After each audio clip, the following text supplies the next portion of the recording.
हरे कृष्ण, श्री शिवाय नमस्तुभ्यम। आप सभी का दिन शुभ हो। इससे पहले की कथाएं सुनने के लिए आप सबका बहुत बहुत धन्यवाद। आज दिनांक है 15 फरवरी और दिन है शनिवार। तो आइए शुरू करते हैं फाल्गुन मास के तीसरे दिन की कथा। एक बार पृथ्वी पर लगातार 12 वर्षों तक भयंकर अकाल पड़ गया। अकाल के समय न कहीं आसमान में बादल दिखाई दिए, न ही धरा पर कहीं हरियाली। सभी झीलें, तालाब, नदी नाले सूख गए। समस्त सृष्टि में हाहाकार मच गया। प्राणी जल की बूंद बूंद के लिए तरस गए और भूख से निष्प्राण होकर तड़पने लगे। इंद्र देवता को प्रसन्न करने के लिए लोग तरह तरह की प्रार्थना, अर्चना, पूजा करते, मगर मेघ थे कि गायब ही हो चुके थे। किसान अपनी सोने जैसी धरती के बंजर हो जाने के भय से हर समय प्रार्थना में लीन रहते। सूर्य अपने प्रकाश को जिसे अग्नि के रूप में धरती पर डाल रहा था, उससे समस्त जीव जंतु अकाल मृत्यु को प्राप्त होने लगे। फिर भयंकर गर्मी में एक किसान ने अचानक अपने खेतों में हल जोतना शुरू कर दिया। संयोगवश भगवान शिव और देवी पार्वती जी भ्रमण करते हुए वहीं आ पहुंचे। कमजोर शरीर वाले उस किसान को बंजर धरती पर हल चलाते और पसीने से लथपथ हुए जब माता पार्वती ने देखा तो उनका हृदय पसीज गया। वो सोचने लगी, ये किसान बिना जल के धरती पर हल क्यों चला रहा है? जब तक अकाल की स्थिति है, हल चलाने का तो कोई औचित्य ही नहीं होगा। इसी सोच में डूबी हुई माता पार्वती जी से भगवान शिव बोले, देवी क्या सोच रही हो? तब भगवान शिव से देवी पार्वती जी बोली, देव, पिछले कई वर्षों से अकाल पड़ा हुआ है। बिना वर्षा के इस बंजर धरती पर कुछ भी तो नहीं उगेगा। फिर इस किसान को क्या पड़ी है जो इस भयंकर गर्मी में धरती पर हल चला रहा है? इससे वो खुद भी परेशान हो रहा है और बेचारे भूखे प्यासे बैल भी परेशानी में हैं। क्या इस किसान को लगता है कि वर्षा होगी?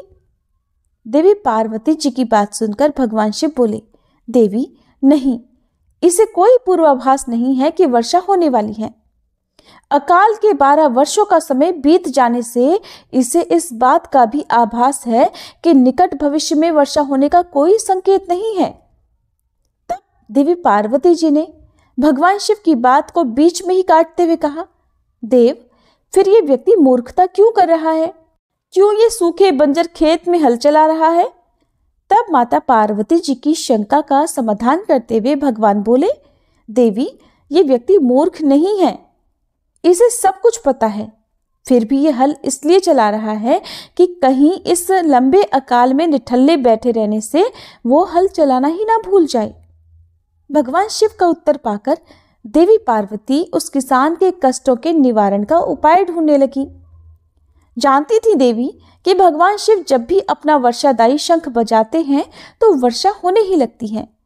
तब उन्होंने भगवान शिव से कहा, प्रभु, किसान ये सोचकर कि कहीं वो हल चलाना ही ना भूल जाए, कितना कष्ट उठाकर हल चला रहा है। लेकिन प्रभु, आपने भी तो इतने वर्षों से अपना वर्षादायी शंख नहीं बजाया है, कहीं ऐसा ना हो कि आप भी शंख बजाना भूल जाए। तब भोलेनाथ तपाक से बोले, नहीं पार्वती, ऐसा कैसे हो सकता है कि मैं शंख बजाना भूल जाऊं? तब पार्वती जी भी झट से बोली, क्यों नहीं प्रभु, ऐसा क्यों नहीं हो सकता? इतने वर्षों से आपने शंख नहीं बजाया, ऐसे में हो सकता है इस किसान की तरह आप भी शंख बजाना ही भूल गए हो। तब भगवान शिव कहने लगे, नहीं पार्वती, मुझे शंख बजाना आता है और अपना शंख बजाना न तो मैं भूला हूं और न कभी भूल ही सकता हूं। भगवान शिव ने देवी पार्वती जी की शंका निवारण के प्रयास में कहा, लेकिन पार्वती जी थी कि अपनी जगह अडिग थी। कहने लगी, भोलेनाथ, अगर ऐसा नहीं है तो फिर एक बार बजाकर देख क्यों नहीं लेते? देवी की बात सुनकर भगवान शिव को भी लगा कि वे संदेह में घिर गई हैं और उनका संदेह दूर करने के लिए उन्होंने तुरंत अपनी झोली से वर्षादायी शंख निकाला और पूरे वेग से उसे बजाने लगे। बस फिर क्या था, शंखनाद होते ही समूचे आकाश में मेघ घिर आए। काले रंग के घनघोर बादल आकाश में और बारिश ना हो, ऐसा भला कैसे होता? फिर भगवान शिव पूरे वेग से शंखनाद करते रहे और मेघ भी पूरे जोर शोर से बरस पड़े। देखते देखते मूसलाधार बारिश होने लगी। समूची धरती जलमग्न हो उठी। इतनी बारिश हुई कि सारी धरती की प्यास बुझ गई। अब किसान नाचने लगे। मनुष्य ही क्या, समस्त पशु पक्षी भी भगवान शिव की इस कृपा से धन्य हो उठे थे। माता पार्वती इस समूचे संसार की प्रसन्नता से गदगद हो उठी। माता पार्वती, जो अपनी व्यवहार कुशलता के कारण पृथ्वीवासियों को संकट से बचाने के कारण ही जगदम्बा कहलाई, वे भगवान शिव से मुस्कुराते हुए बोली, स्वामी, आप तो सचमुच भोले भंडारी हैं। भगवान शिव भी समझ चुके थे कि देवी पार्वती ने उनसे शंख बजाने का आग्रह बार बार क्यों किया था। तो ये थी भोले शंकर की कृपा की कहानी। आप सुनिए फाल्गुन मास महात्म्य का आज का अध्याय। श्री सूत जी कहते हैं, त्रयोदशी तिथि में सायंकाल प्रदोष कहा गया है। प्रदोष काल के समय महादेव जी कैलाश पर्वत के रजत भवन में नृत्य करते हैं और देवतागण उनके गुणों का स्तवन करते हैं। इसलिए धर्म, अर्थ, काम और मोक्ष की इच्छा रखने वाले पुरुषों को प्रदोष काल में नियम पूर्वक भगवान शिव की पूजा, होम, कथा और गुणगान करना चाहिए।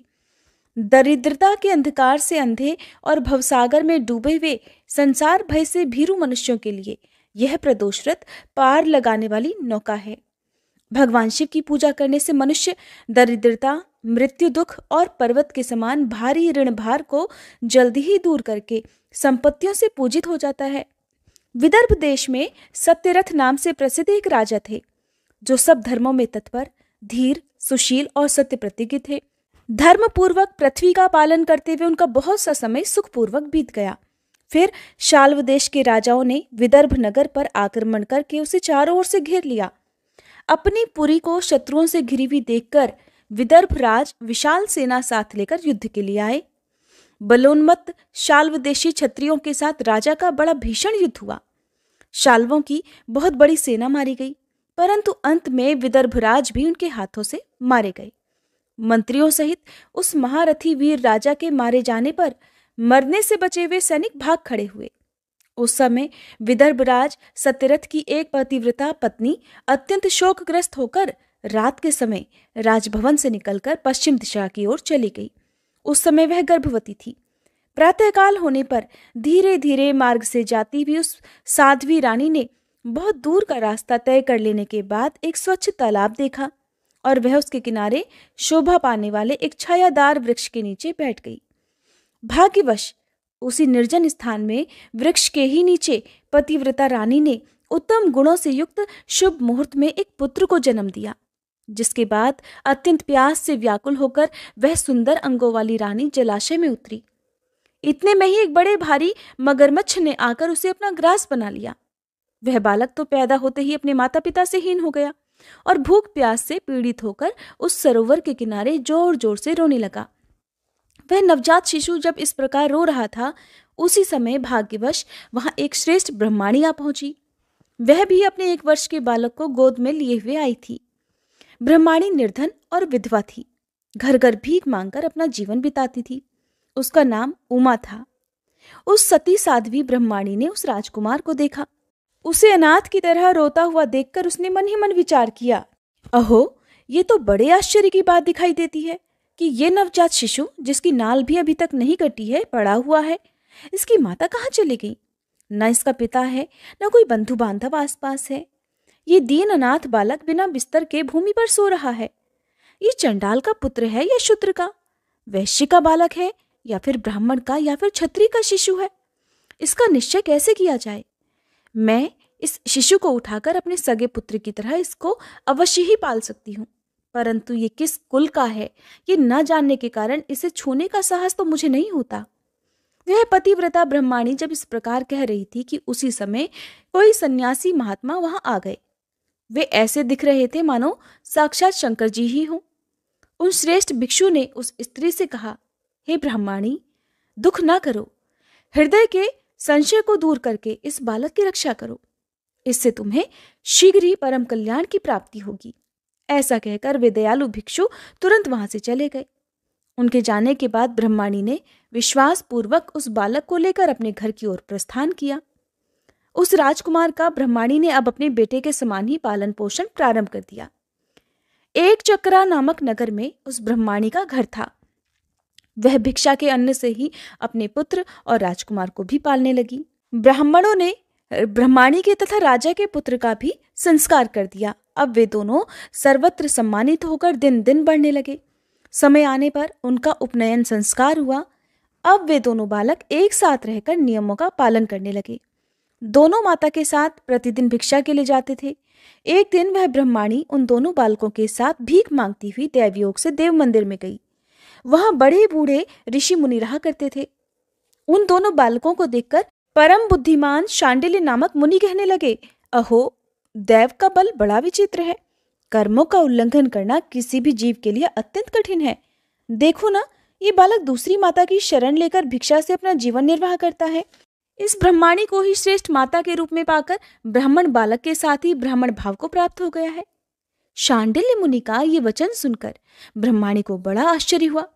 उसने भरी सभा में मुनि को प्रणाम करके कहा, हे ब्राह्मण, एक सन्यासी के कहने पर ही मैं इस बालक को अपने घर ले आई हूं। हालांकि अभी तक इसके कुल का पता नहीं लगा, फिर भी मैं अपने पुत्र की तरह ही इसका पालन पोषण करती हूँ। आप ज्ञान के नेत्रों से देखते हैं, हे मुनिवर, इसलिए मैं आपसे ये जानना चाहती हूँ कि ये बालक किस कुल में उत्पन्न हुआ है और इसके माता पिता कौन है। तब मुनि बोले, हे ब्रह्माणी, ये तो विदर्भ देश के राजा का पुत्र है।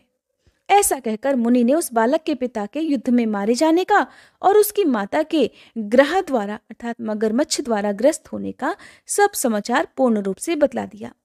यह सुनकर ब्रह्माणी को और भी आश्चर्य हुआ, इसलिए उसने फिर प्रश्न किया, महामुने, वे राजा संपूर्ण भोगों को छोड़कर युद्ध में ही क्यों मरे और इस बालक को दरिद्रता कैसे प्राप्त हुई? अब दरिद्रता को पूरी तरह नष्ट करके ये पुनः राज्य कैसे प्राप्त कर पाएगा? मेरा ये पुत्र भी भिक्षा में मिले अन्न से ही अपना जीवन निर्वाह करता है, इसलिए इसकी दरिद्रता के निवारण का भी क्या उपाय है, ये बताने की कृपा करें। तब शांडिल्य मुनि ने कहा, इस राजकुमार के पिता विदर्भ राज पूर्व जन्म में पांड्य देश के श्रेष्ठ राजा थे। वे सभी धर्मों के ज्ञाता थे और संपूर्ण पृथ्वी का धर्मपूर्वक पालन करते थे। एक दिन प्रदोष काल में राजा भगवान शंकर का पूजन कर रहे थे और बड़ी भक्ति से त्रिलोकीनाथ महादेव जी की आराधना में लीन थे। उसी समय नगर में सब ओर बड़ा भारी कोलाहल मच गया। उस उत्कट शब्द को सुनकर राजा बीच में ही भगवान शंकर की पूजा छोड़कर नगर में शोभ फैलने की आशंका से राजभवन से बाहर निकल गए।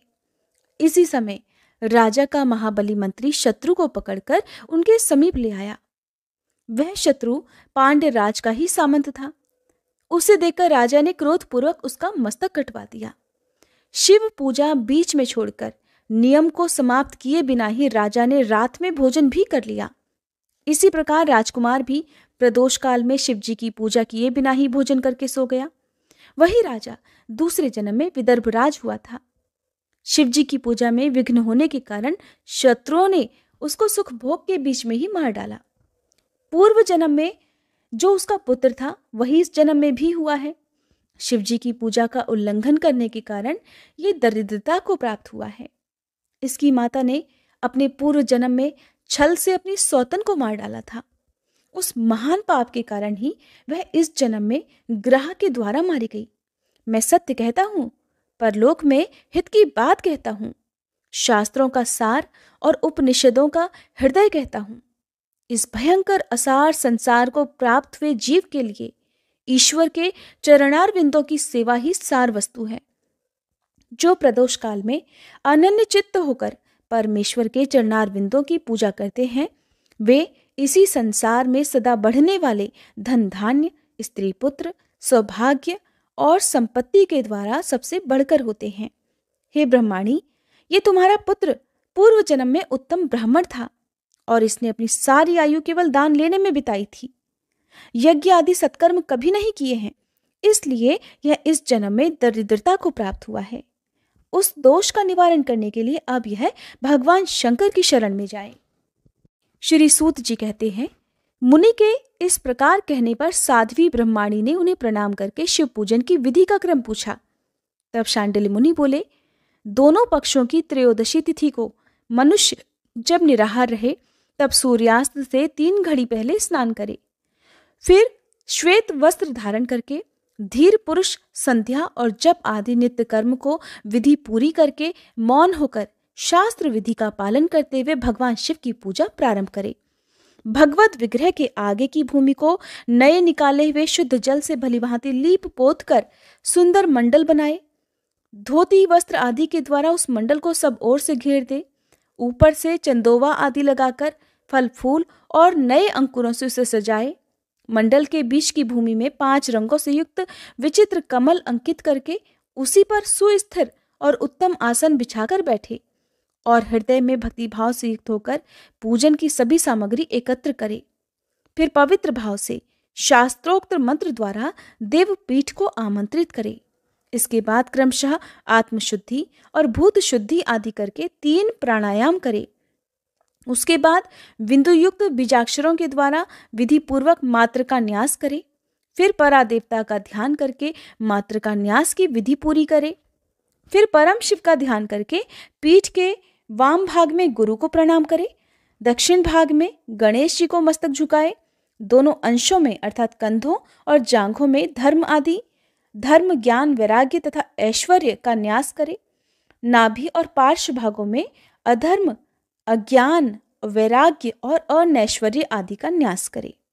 फिर हृदय में अनंत आदि का न्यास करके देवपीठ पर मंत्र का न्यास करे। फिर क्रमशः न्यास करके हृदय में कमल की भलीभांति भावना करे। वह कमल 9 शक्तियों से युक्त और परम सुंदर हो। उसी कमल की कर्णिका में कोटि कोटि चंद्रमाओं के समान प्रकाशमान उमापति भगवान शिव का ध्यान करे। किस प्रकार कि भगवान के 3 नेत्र हैं। मस्तक पर चंद्रमा का मुकुट शोभा पाता है। जटाजूट कुछ कुछ पीला हो गया है। उस पर रत्न जटित किरीट सुशोभित हैं। उनके कंठ में नील चिन्ह है और अंग अंग से उदारता सूचित होती है। सर्पों के हार से उनकी बड़ी शोभा हो रही है। उनके एक हाथ में वरद और दूसरे में अभय की मुद्रा है। वे फरसा धारण करते हैं। उन्होंने नागों का कंकड़, केयूर, अंगद तथा मुद्रिका धारण कर रखी है। वे व्याघ्र चर्म पहने हुए रत्नमय सिंहासन पर विराजमान हैं। उनके बाएं भाग में गिरिराज नंदनी उमा देवी का चिंतन करें। इस प्रकार महादेव जी तथा गिरिजा देवी का ध्यान करके क्रमशः गंध आदि से उनकी मानसिक पूजा करें, अर्थात ये सारा ध्यान मन ही मन करना है।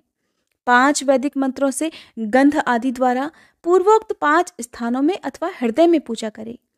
फिर मूल मंत्र से 3 बार हृदय में ही पुष्पांजलि दे। उसके बाद सिंहासन पर महादेव जी का पुनः पूजन प्रारंभ करे। पूजा के आरंभ में एकाग्रचित्त होकर संकल्प पढ़े।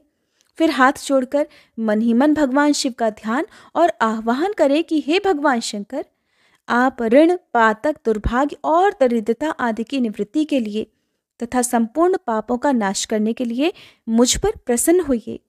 मैं दुख और शोक की आग में जल रहा हूँ। संसार भय से पीड़ित हूँ। अनेक प्रकार के रोगों से व्याकुल और दीन हूँ। हे वृषवाहन, मेरी रक्षा कीजिए। देव देवेश्वर, सबको निर्भय कर देने वाले हे महादेव जी, आप यहाँ पधारिए और मेरी की हुई इस पूजा को पार्वती जी के साथ ग्रहण कीजिए। इस प्रकार संकल्प और आह्वान करके फिर पूजा आरंभ करनी चाहिए। तत्पश्चात मनुष्य एकाग्रचित होकर रुद्र सूक्त का पाठ करते हुए वहां स्थापित किए हुए शंख के जल से और पंचामृत से महादेव जी का अभिषेक करके तरह तरह के मंत्रों से आसन आदि उपचारों को समर्पित करे।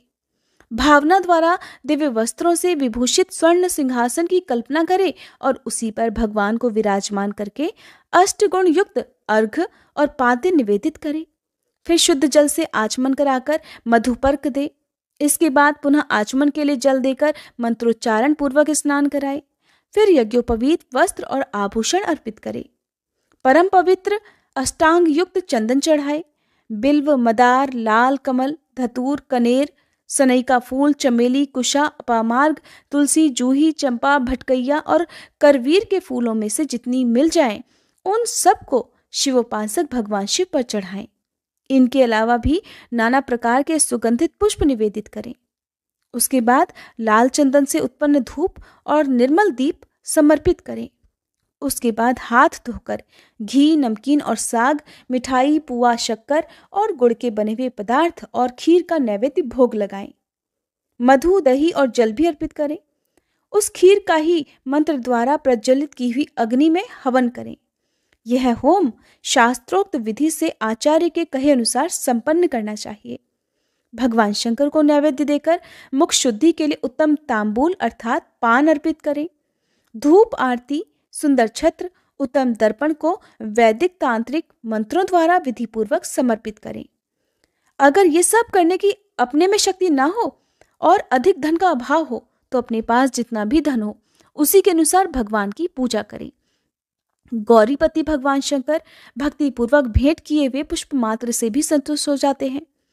इसके बाद स्तोत्रों द्वारा स्तुति करके भगवान को साष्टांग प्रणाम करें। फिर परिक्रमा करके पूजा समर्पित करने के बाद विधि पूर्वक श्री गिरिजापति की प्रार्थना करें कि हे देव, हे जगन्नाथ, आपकी जय हो। सनातन शंकर आपकी जय हो।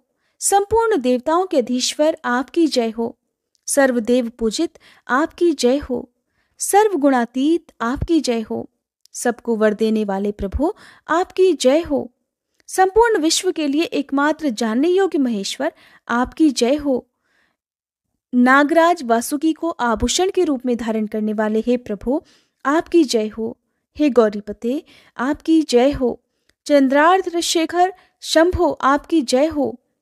कोटि कोटि सूर्यों के समान तेजस्वी शिव आपकी जय हो। अनंत गुणों के आश्रय आपकी जय हो। भयंकर नेत्रों वाले रुद्र आपकी जय हो। अचिंत्य निरंजन आपकी जय हो। नाथ दया सिंधो आपकी जय हो। भक्तों की पीड़ा का नाश करने वाले हे प्रभु आपकी जय हो। दुस्तर संसार सागर से पार उतारने वाले हे परमेश्वर आपकी जय हो। महादेव, मैं संसार के दुखों से पीड़ित और खिन्न हूं, मुझ पर प्रसन्न होइए। परमेश्वर, समस्त पापों के भय का अपहरण करके मेरी रक्षा कीजिए। मैं महान दारिद्र्य के समुद्र में डूबा हुआ हूँ। बड़े बड़े पापों ने मुझे आक्रांत कर लिया है। मैं महान शोक से नष्ट और बड़े बड़े रोगों से व्याकुल हूँ। सब ओर से ऋण के भार से लदा हुआ हूँ।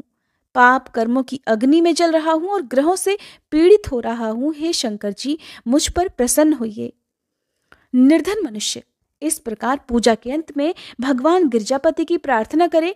धनाढ्य अथवा राजा को इस प्रकार भगवान शंकर की प्रार्थना करनी चाहिए कि हे शंकर जी, आपकी कृपा से मेरे सदा आनंद रहे। मेरे राज्य में लुटेरे ना रहें, सब लोग निरापद होकर रहें। पृथ्वी पर अकाल, महामारी आदि के संताप शांत हो जाएं। सबकी खेती धन धान्य से समृद्ध हो। संपूर्ण दिशाओं में सुख का साम्राज्य छा जाए। इस प्रकार प्रदोष व्रत के दिन गिरजापति भगवान शंकर की आराधना करें। ब्राह्मणों को भोजन कराएं और उन्हें दक्षिणा देकर संतुष्ट करें। इस प्रकार मैंने सब पापों का नाश, सब प्रकार की दरिद्रता का निवारण और समस्त मनोवांछित वस्तुओं का दान करने वाली शिव पूजा का वर्णन किया। ये शिव जी की पूजा शिव जी के द्रव्य का हरण करने के पाप को छोड़कर शेष सभी महापापों और उपपापों के महान समुदाय का नाश कर डालती है। अगर ये दोनों बालक इसी प्रकार भगवान शंकर का पूजन प्रत्येक प्रदोष के दिन करते रहे तो वर्ष भर के भीतर ही इन्हें उत्तम सिद्धि की प्राप्ति होगी। शांडिल्य मुनि का ये वचन सुनकर उस ब्रह्माणी ने दोनों बालकों के साथ मुनि के चरणों में प्रणाम किया और इस प्रकार कहा, हे भगवान, आज मैं आपके दर्शन मात्र से कृतार्थ हो गई। ये दोनों बालक आज से आपकी शरण में हैं। हे ब्राह्मण, ये मेरा पुत्र है और इसका नाम शुचिव्रत है, और ये राजकुमार है जिसका मैंने नाम धर्मगुप्त रख दिया है। ये दोनों बालक और मैं, आप सभी अब आपके चरणों के दास हैं। इस घोर दारिद्र्य सागर में गिरे हुए हम सब का आप उद्धार कीजिए। इस प्रकार शरण में आई हुई ब्रह्माणी को अमृत के समान मधुर वचनों द्वारा आश्वासन देकर मुनि ने उसके दोनों बालकों को भगवान शंकर की आराधना की मंत्र विद्या का उपदेश दिया। जिसके बाद दोनों बालक और ब्रह्माणी मुनि की आज्ञा लेकर वहां से चले गए। मुनिवर के उपदेशानुसार दोनों बालक प्रत्येक प्रदोष व्रत के दिन पार्वती वल्लभ शिव जी की आराधना करने लगे। इस प्रकार शिव पूजा करते हुए द्विज कुमार और राजकुमार के 4 महीने सुखपूर्वक बीत गए। एक दिन द्विज कुमार अर्थात वह ब्रह्माणी का पुत्र राजकुमार को साथ लिए बिना ही नदी के तट पर स्नान करने के लिए गया और वहां मौज से देर तक इधर उधर घूमता रहा। वहां झरने के जल के आघात से खाई की भूमि कट जाने से उसमें गड़ा हुआ एक बड़ा भारी खजाने का कलश चमक रहा था। जिस पर ब्राह्मण कुमार की दृष्टि पड़ी। उसे देखकर वह सहसा हर्ष और कौतूहल में भरकर उसके पास गया और उसे देवता की कृपा से प्राप्त हुआ मानकर सिर पर लेकर घर को चल दिया और घर के भीतर उस घड़े को रखकर अपनी माँ से कहने लगा, माँ, ये भगवान शंकर का प्रसाद तो देखो, जिन्होंने दया करके घड़े के रूप में एक खजाना दिखला दिया। तब उस पतिव्रता ब्रह्माणी ने राजकुमार को भी बुलाकर कहा, पुत्रो, इस खजाने के घड़े को तुम दोनों आपस में बराबर बराबर बांट लो। माता की बात को सुनकर ब्राह्मण के पुत्र को प्रसन्नता हुई, किंतु राजकुमार उनसे कहने लगा कि माँ, ये तुम्हारे ही पुत्र के पुण्य से प्राप्त हुआ है, इसलिए मैं इस खजाने को बांटकर नहीं लेना चाहता हूँ। अपने पुण्य से प्राप्त हुए खजाने का ये स्वयं ही उपभोग करें। वे दयालु भगवान शंकर तो मुझ पर भी कृपा करेंगे। इस प्रकार प्रसन्नता पूर्वक भगवान शंकर की पूजा करते हुए उन दोनों कुमारों का उसी घर में 1 वर्ष बीत गया। एक दिन वह राजकुमार उस ब्राह्मण कुमार के साथ वसंत ऋतु में वन में भ्रमण करने के लिए गया। कुछ दूर जाने पर उन्होंने सैकड़ों गंधर्व कन्याओं को परस्पर क्रीड़ा करते हुए देखा। उन्हें देखकर ब्राह्मण कुमार ने दूर से ही राजकुमार से कहा, यहाँ से आगे जाना उचित नहीं है, क्योंकि उधर स्त्रियां विहार कर रही हैं। स्वच्छ अंतःकरण वाले विद्वान पुरुष स्त्रियों का सामीप्य त्याग देते हैं और ये रमणियां छल करने वाली तथा वाणी द्वारा अनुनय विनय करने में कुशल हैं। ये पुरुषों को अपनी दृष्टि मात्र से ही मोहित कर लेती हैं। इसलिए अपने धर्म में तत्पर ब्रह्मचारी कभी भी स्त्रियों के पास जाकर उनसे वार्तालाप न करें। ऐसा कहकर ब्राह्मण कुमार तो लौट पड़ा और दूर जाकर खड़ा हो गया, किंतु राजकुमार अकेला ही निर्भय होकर स्त्रियों की उस क्रीड़ा स्थली की ओर चला गया। उन गंधर्व कन्याओं में से एक ने राजकुमार को आते देखकर मन ही मन कुछ विचार किया और अपनी सखियों से बोली, सहेलियों, यहाँ से थोड़ी ही दूर पर एक उत्तम वन है, जहाँ विचित्र चंपा, अशोक, पुन्नाग और वकुल आदि वृक्ष खिले हुए हैं। वहां जाकर तुम सब लोग फूल तोड़ो, तब तक मैं यहीं बैठी हुई हूँ। तुम फूलों को इकट्ठा करके पुनः यहाँ आ जाना। उसके इस प्रकार आदेश देने पर सखियां तो वन के भीतर चली गई और वह गंधर्व कन्या राजकुमार पर नजर लगाए वहीं खड़ी रही। उसे देखकर राजकुमार कामदेव के बाणों से पीड़ित हो गया।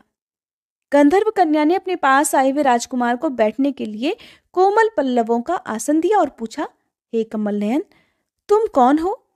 किस देश से यहाँ आए और किसके पुत्र हो? इस प्रकार पूछने पर राजकुमार ने अपना पूरा परिचय बतलाया कि मैं विदर्भराज का पुत्र हूँ। मेरे माता पिता बचपन में ही मर गए हैं। शत्रुओं ने मेरे राज्य पर अधिकार जमा लिया है और मैं दूसरों के राज्य में गुजारा कर रहा हूँ। ये सारी बातें बताकर राजकुमार ने उस गंधर्व कन्या से पूछा, सुंदरी, तुम कौन हो? यह तुम्हारा क्या कार्य है और तुम किसकी पुत्री हो? उनके इस प्रकार पूछने पर कन्या कहने लगी, महाराज कुमार, एक द्रविक नामक गंधर्व हैं, जो समस्त गंधर्व कुल के अगुआ माने जाते हैं। मैं उन्हीं की पुत्री हूँ और मेरा नाम अंशुमति है। सब सखियों को छोड़कर मैं यहाँ अकेली हूँ। मैं तुम्हारी इच्छा जानती हूँ। तुम्हारा मन मुझ में आसक्त हो गया है। इसी प्रकार देव ने मेरे मन में भी तुम्हारे लिए उत्कंठा भर दी है। अब हम दोनों का स्नेह कभी भंग नहीं होना चाहिए। ऐसा कहकर गंधर्व कुमारी ने शीघ्र ही अपने गले से मोती का हार निकालकर प्रेम पूर्वक राजकुमार को भेंट कर दिया। उस अद्भुत हार को देखकर राजकुमार ने पूछा, मैं एक बात कहता हूँ, मैं राज्यहीन और निर्धन हूँ। तुम मेरी प्रिया कैसे होना चाहती हो? मूर्ख स्त्री की तरह अपने पिता की आज्ञा का उल्लंघन करके अपनी इच्छा के अनुसार आचरण क्यों कर रही हो? ये सुनकर गंधर्व कन्या ने कहा, प्रियतम, आपका कहना ठीक है। मैं पिता की आज्ञा के विरुद्ध नहीं करूंगी। आप इस समय घर को पधारिए और परसों प्रातःकाल पुनः यही दर्शन दीजिए। आपसे कुछ हमारा कार्य है। ऐसा कहकर वह गंधर्व कन्या अपनी सखियों के आ जाने से उनके साथ चली गई और राजकुमार भी हर्षपूर्वक ब्राह्मण कुमार के पास लौट आया। उसने ब्राह्मण कुमार से सारी बात बताई और उसके साथ घर को प्रस्थान किया। घर पहुंचकर पतिव्रता ब्रह्माणी को भी ये शुभ समाचार सुनाकर राजकुमार ने प्रसन्न किया और पूर्व निश्चित समय आने पर वह पुनः द्विजपुत्र के साथ उसी वन में गया। नियत स्थान पर पहुंचकर राजकुमार ने देखा कि गंधर्वराज और उसकी कन्या दोनों वहां उपस्थित हैं। गंधर्वराज ने वहां आए हुए दोनों कुमारों का अभिनंदन किया और सुंदर आसन पर बिठाकर राजकुमार से कहा, हे विदर्भ राजकुमार, मैं कल कैलाश पर्वत पर गया था। वहां मैंने पार्वती जी के साथ महादेव जी के दर्शन किए। देवेश्वर भगवान शिव करुणा रूपी अमृत के सागर हैं। उन्होंने मुझे बुलाकर सब देवताओं के समीप इस प्रकार कहा कि पृथ्वी तल पर धर्मगुप्त नाम से प्रसिद्ध एक राजकुमार है, जो इस समय अकिंचन है। उसका राज्य छिन गया है। शत्रुओं ने उसके देश को अपने अधिकार में कर लिया है। अब वह बालक अपने गुरु की आज्ञा से सदा मेरी आराधना में लीन रहता है। उसी के प्रभाव से आज उसके समस्त पितर मेरे स्वरूप को प्राप्त हो गए हैं। गंधर्व श्रेष्ठ, तुम भी उस राजकुमार की सहायता करो। अब वह शत्रुओं को मारकर अपने राज्य सिंहासन पर आसीन हो जाएगा। महादेव जी के इस प्रकार आज्ञा देने पर ही मैं अपने घर को आया। यहाँ मेरी इस कन्या ने भी तुम्हारे लिए बहुत प्रार्थना की। ये सब परम दयालु भगवान शंकर जी की प्रेरणा से ही हो रहा है, ऐसा समझकर मैं इस कन्या को साथ लेकर आया हूँ। अतः अपनी पुत्री अंशुमति को मैं तुम्हें पत्नी रूप में देता हूँ और भगवान शिव जी की आज्ञा से शत्रुओं को मारकर तुम्हें तुम्हारे राज्य पर भी बिठाऊंगा। अपने उस नगर में तुम अपनी इस धर्म पत्नी के साथ 10,000 वर्षों तक मनोवांछित सुख भोग कर अंत में भगवान शिव के लोक में जाओगे और वहां भी मेरी ये कन्या तुम्हारी ही सेवा में प्रस्तुत रहेगी। इस प्रकार कहकर गंधर्वराज ने उसी वन में राजकुमार के साथ अपनी पुत्री का विवाह कर दिया और उपहार में परम उज्जवल रत्नभार भेंट किए। चंद्रमा के समान चमकीली चूड़ामणि तथा दमकते हुए मोतियों के मनोहर हार दिए। दिव्य आभूषण, वस्त्र, स्वर्ण के बने हुए बहुत से सामान, 10,000 हाथी, 1,00,000 नीले घोड़े और हजारों सोने के बड़े बड़े रथ प्रदान किए। अंत में एक दिव्य रथ, इंद्र के धनुष के समान विशाल धनुष, सहस्त्रों अस्त्र शस्त्र, अक्षय बाणों से भरे हुए 2 तरकस, अभेद्य स्वर्णमय कवच तथा शत्रुओं का संहार करने वाली शक्ति समर्पित की। अपनी पुत्री की सेवा के लिए गंधर्वराज ने प्रसन्नचित्त होकर 5,000 दासियां दी। इतना ही नहीं, राजकुमार की सहायता के लिए उन्होंने अत्यंत उग्र गंधर्वों की चतुरंगिणी सेना भी भेंट की। इस प्रकार परम उत्तम संपत्ति को पाकर राजकुमार अपनी मनोवांछित पत्नी के साथ बहुत प्रसन्न हुए। पुत्री का विवाह कराकर गंधर्वराज स्वर्गलोक में चले गए। धर्मगुप्त विवाह के अनंतर गंधर्वों की सेना के साथ अपने नगर को गए और वहां उन्होंने शत्रुओं का संहार करके राजधानी में प्रवेश किया। तत्पश्चात श्रेष्ठ ब्राह्मणों और मंत्रियों ने मिलकर राजकुमार का अभिषेक किया और वे रत्नमय सिंहासन पर आरूढ़ होकर अकंटक राज्य का उपभोग करने लगे। जिस ब्राह्मण पत्नी ने उनका अपने पुत्र की तरह पालन किया था, वही उनकी माता हुई। वह ब्राह्मण कुमार ही भाई हुआ और गंधर्वराज पुत्री अंशुमति महारानी के पद पर प्रतिष्ठित हुई। भगवान शंकर की आराधना करके धर्मगुप्त विदर्भ देश के राजा हो गए। इसी प्रकार दूसरे लोग भी प्रदोष व्रत के दिन गिरजापति की आराधना करके मनोवांछित कामनाओं को प्राप्त कर लेते हैं और अंत में मृत्यु को प्राप्त होने पर परम गति को प्राप्त होते हैं। श्री सूत जी कहते हैं, जो प्रदोष व्रत के दिन परम अद्भुत पुण्यमय महात्म्य को उस व्रत के दिन शिव पूजन के पश्चात एकाग्रचित्त होकर सुनता अथवा पढ़ता है, उसे 100 जन्मों तक कभी भी दरिद्रता नहीं होती और अंत में वह ज्ञान के ऐश्वर्य से युक्त होकर भगवान शंकर के परम धाम को प्राप्त होता है। जय भोलेनाथ। आज के अध्याय में बस इतना ही। इसके आगे का वृतांत आप सभी अगले अध्याय में जरूर सुनिएगा।